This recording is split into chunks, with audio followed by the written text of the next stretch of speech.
Hey, all right. Ha! Wow. So everyone's wondering who this guy's name is. Now he's in a public place, on a public sidewalk, arresting a journalist in public, on camera. So there's no reason why his identity cannot be revealed. After all, Chrystia Freelands' identity is revealed. David Menzies' identity is revealed. Everyone else in public, on camera. It's all fair game. Just incredible! I have been getting quite a few messages in my emails off my contact form on my website of people offering information on this, and sure enough, I got the guy's name. And I looked it up online, and yep, it matches his LinkedIn account. Greg, and last name, I'm not sure how to pronounce this, Demusol? I don't know, it looks like it rhymes with douche, so it's pretty damn fitting, I would say. Anyways, that's the guy, and he, ironically, here's an old news story of him. There's his identity, public, right there. He was lecturing school kids on cyberbullying. Okay, so apparently he's against cyberbullying, but not real-life bullying to full-grown adults. So, You're under arrest for assault. You're under arrest for assault.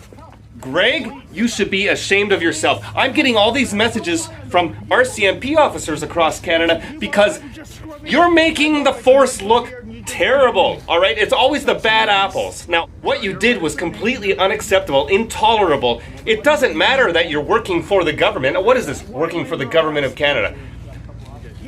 Right on your LinkedIn.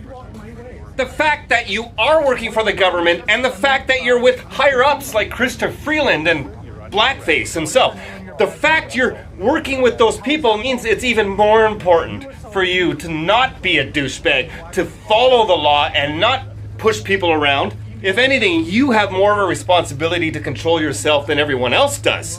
You have to be on your best behavior. You, sir, are a public servant. You are paid to serve and protect David Menzies equally.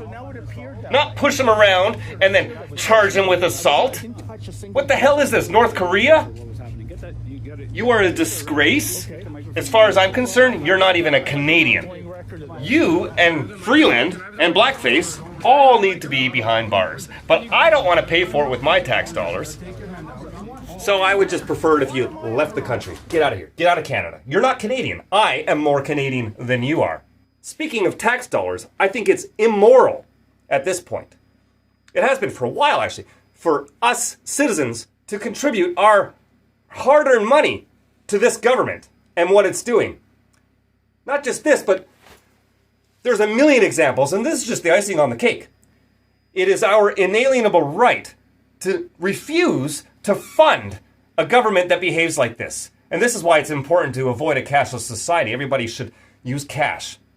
If you can work under the table, work under the table. It is your inalienable right to do so. You do not have to fund these thugs. You don't have to fund corruption. You do not have to fund Blackface and his tyranny. You do not have to do it. It's time for a tax revolt. And that's putting it lightly. So, Greg, good job, buddy. You've just pissed off a lot of people, including your fellow co-workers all across the Canada. Great job.